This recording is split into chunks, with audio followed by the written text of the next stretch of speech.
Olá, eu saúdo você com a graça e a paz do Senhor Jesus. E nesse momento eu convido você para que a gente faça uma breve reflexão da palavra de Deus. Eu quero usar o texto de Lucas 15 e falar da parábola do filho pródigo. Mas eu vou ler apenas os versículos de 1 a 3. Lucas 15, versículo 1, diz assim: Todos os publicanos e pecadores estavam reunidos para ouvir Jesus, mas os fariseus e os mestres da lei o criticavam. Este homem recebe pecadores e come com eles. Então Jesus lhes contou esta parábola.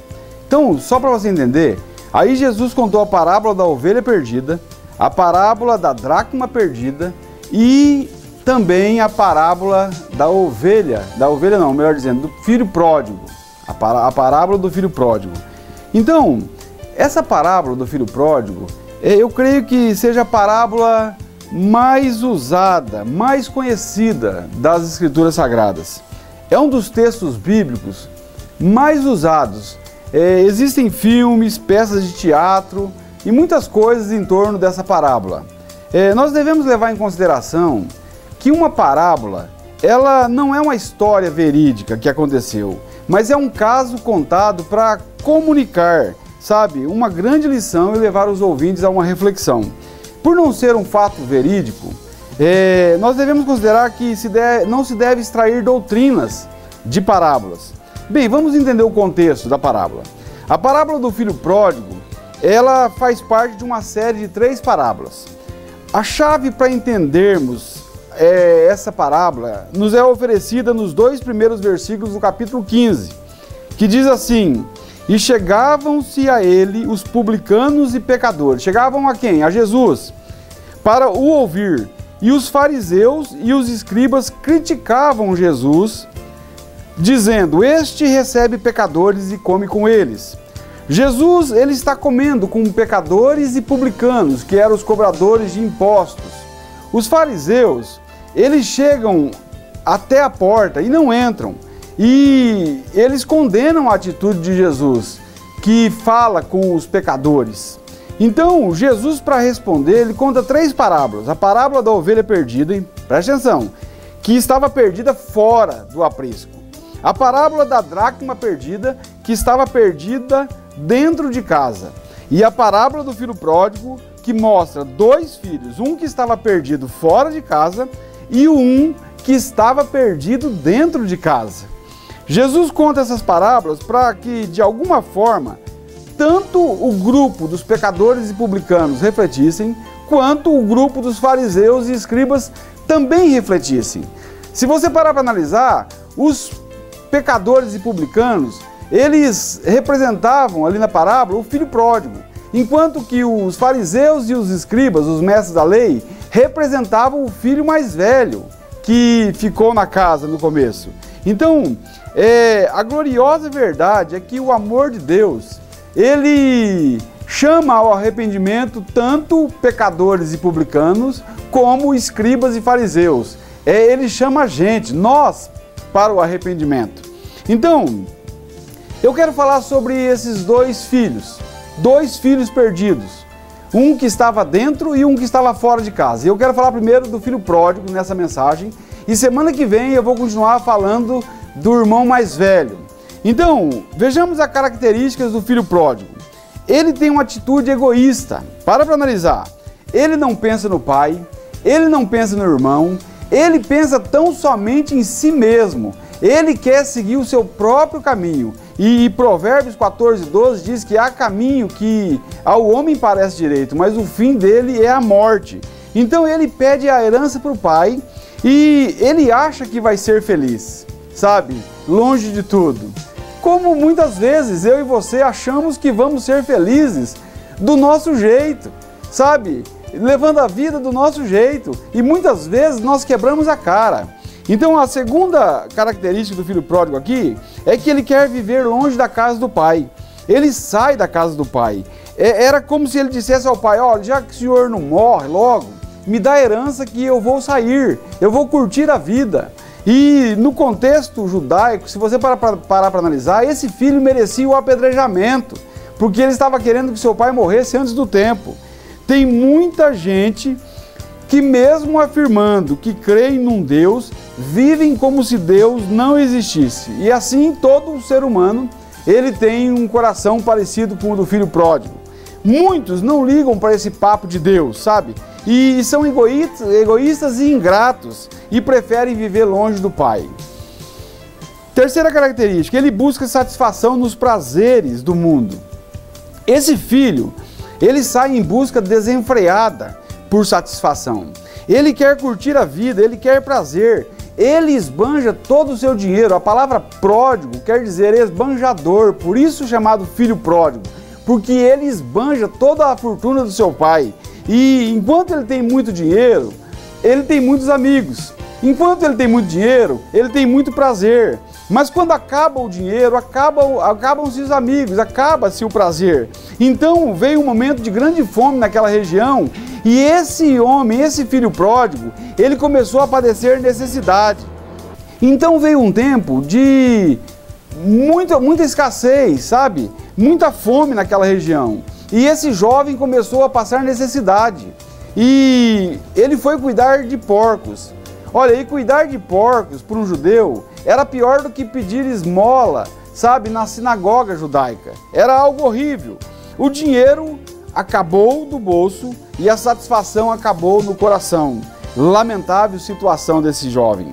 Aí veio o vazio, a tristeza e a solidão. E com fome, desejando comer comida de porco, o filho pródigo estava totalmente perdido. E assim é com muitos, espiritualmente falando. Agora, para analisar. Como que esse jovem, filho pródigo, pode ser alcançado? Ele toma um caminho de 3 passos. Primeiro, ele reconhece a sua miséria, ele cai em si. Caindo em si, ele reconhece a sua perdição, o seu pecado. Olha, o primeiro passo para ser salvo é quando você reconhece que você está perdido. O arrependimento começa no reconhecimento do pecado, na mudança de pensamento em relação ao pecado. Ele olhou para si e viu o real estado de sua miséria. Olha, há um momento em que nós olhamos para nós mesmos e nós entendemos que nós estamos longe de Deus. E talvez seja essa a tua situação. Mas entenda uma coisa, Deus, ele está a cada momento cercando você com o amor dele, querendo levá-lo ao arrependimento para trazer você de volta para ele. Então, você já olhou para dentro de si mesmo e reconheceu a tua miséria? Essa é a primeira coisa que o filho jovem faz, o jovem pródigo faz. Segundo passo, ele decide voltar ao pai. Preste atenção, ele diz assim: levantar-me-ei e irei para o meu pai, e direi, pequei contra ti e contra o céu, não sou digno de ser chamado teu filho, me trata como um dos seus empregados. O filho pródigo, ele tem uma referência para voltar para casa, ele lembra-se que o pai é bom. Olha, e aqui eu vejo algo que é glorioso, porque Deus é bom. Deus, ele está de braços abertos, esperando por cada um de nós, para que nós nos acheguemos a ele. Uma coisa que nós aprendemos aqui é que existe esperança, há uma possibilidade de um novo começo. O fato dos pecadores irem até Jesus é como o retorno do filho pródigo ao Pai. Os publicanos e pecadores chegavam-se a Jesus para ouvi-lo, sabe? E Jesus lhes dava uma esperança, um novo caminho, um meio deles recomeçarem de novo. Olha, eu não sei como você está, eu não conheço tua vida, mas eu quero dizer para você, há um novo começo, há como voltar-se a Deus. O Pai, ele vai estar esperando de braços abertos, não importa por onde você andou, não importa os teus pecados, Deus é poderoso para salvar você, para perdoar-lhes os pecados. Você precisa decidir voltar para o Pai. E terceiro e último passo é que o filho pródigo, ele volta para a casa do pai. A seguir, levantou-se e foi para o seu pai. Estando ainda longe, seu pai o viu e, cheio de compaixão, correu e abraçou o filho. Olha só, o filho estava pensando: eu vou voltar e vou falar para meu pai, eu peguei contra ti, contra o céu. O pai corre e abraça o filho. O pai, ele lança-se ao pescoço do filho e ele leva o filho para os seus servos e diz: olha, colocai nele um anel no dedo, a melhor roupa, uma sandália nos seus pés e vamos festejar. Esse meu filho estava morto e reviveu. Então, o pai, ele correu ao encontro daquele jovem. O processo é muitas vezes doloroso, mas o pai nos aguarda, ele nos espera. Então o pai trata o filho com graça. Esse pai representa o Deus da Bíblia, que nos ama com um amor que nunca vamos entender. Como pode, um Deus santo receber pecadores miseráveis? O filho volta emporcalhado, cheio de pecado, acabado, arrasado de muitas maneiras. O filho, ele que merecia, se você parar para analisar, uma surra, ele é abraçado, ele é beijado. O pai aceita o filho de volta, ele veste com a melhor roupa, Deus, ele perdoa pecados e ele dá vida eterna àqueles que se arrependem e àqueles que vão até ele. Assim eu vos digo, a Bíblia diz, que há alegria diante dos anjos de Deus por um pecador que se arrepende. O meu conselho para você é: volte para casa, volte para os braços de Deus, arrependa-se dos seus pecados, creia que Deus enviou Jesus Cristo para vir a esse mundo, para morrer no teu lugar, para salvar você, para te dar uma nova vida, uma vida cheia de paz, de alegria, de na alma, uma vida que muitas vezes vai ter problemas sim, vai ter sofrimento sim, mas existe uma esperança. Um dia nós estaremos para sempre em casa, na casa do Pai.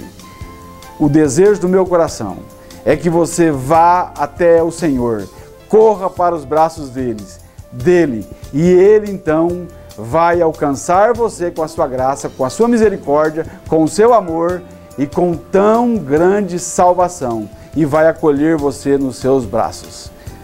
Esse é o desejo do meu coração. Que Deus, Ele abençoe você com essa palavra e que você possa refletir em Lucas 15. Leia Lucas 15 na sua casa. É uma tarefa de casa. Deus abençoe você. Em nome de Jesus.